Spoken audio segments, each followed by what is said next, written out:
நாம இன்னைக்கு பார்க்க போறது சுடலை மாடனோட 6 பிறவிகள். நாம ஏற்கனவே பிரம்மசக்தி அம்மனோட 7 பிறவிகளை பார்த்துட்டோம். அதுக்கு அடுத்தால நாம இன்னைக்கு பார்க்க போறது சுடலை மாடனோட 6 பிறவிகள். அதாவது சுடலை மாடனோட முதல் பிறவி அப்படின்னா கைலாசத்துல பார்வதிக்கும் சிவனுக்கும் மகனா வந்து பிறப்பாரு. 2வது பிறவியா சுட்ட சுடுகாட்டுல பேச்சியம்மனுக்கு மகனா வந்து பிறப்பாங்க. அடுத்து 3வது பிறவி பிரம்மன் தலைவோட்டில இருந்து சுடலை மாடன் பிறந்த கதை. அடுத்து 4வது சிவனோட தொடையில் பிறந்தார். 5வதா பஞ்சவருக்கு 5 மூர்த்தியாக பிறந்தார். 6வது பாரத தக்கன் வேள்வியில் பிறந்தார்.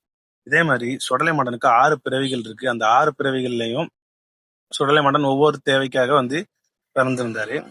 இந்த 6 பிறவிகள்லயும் சுடலை மாடன் எப்படி பிறந்தார் அப்படிங்கிறதுக்கான வரலாறு இன்னும் எனக்கு இதுலயும் முழுமையா தெரியல.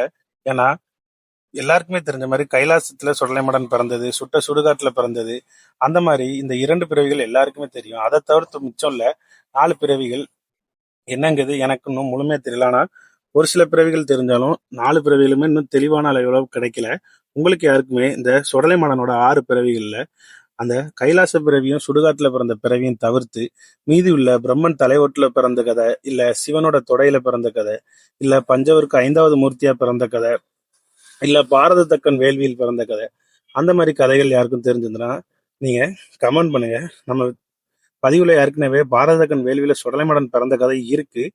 அதை தவிர்த்து மீதி உள்ள கதைகள்ல உங்களுக்கு யாருக்காவது எதுவும் வரலாறுகளோ இல்லை எதுவும் குறிப்புகள் தெரிஞ்சாலோ அதை கமெண்ட் பண்ணுங்க.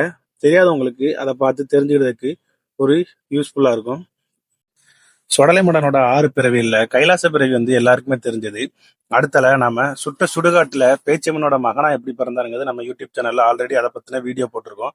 அடுத்து பிரம்மன் தலையோட்டுல பிறந்த கதையும் பாரத தக்கன் வேள்வியில் பிறந்த கதையும் நம்ம யூடியூப் சேனல்ல சுடலை மாடனுக்கும் கணியன் குத்துக்கும் எப்படி தொடர்பு வந்தது அப்படிங்க வீடியோல போய் நீங்க பாத்தீங்கன்னா இந்த பிரம்மன் தலைவோட்டுல சுடலை மாடன் பிறந்த கதையும் பாரத தக்கன் வேள்வியில சுடலை மாடன் பிறந்த கதையும் இருக்கும். இதை தவிர்த்து அந்த பஞ்சவருக்கு 5வது மூர்த்தியா பிறந்த கதையும் சிவன் தொடையில் பிறந்த கதையும் உங்களுக்கு யாரும் தெரிஞ்சுன்னா கமெண்ட் பண்ணுங்க.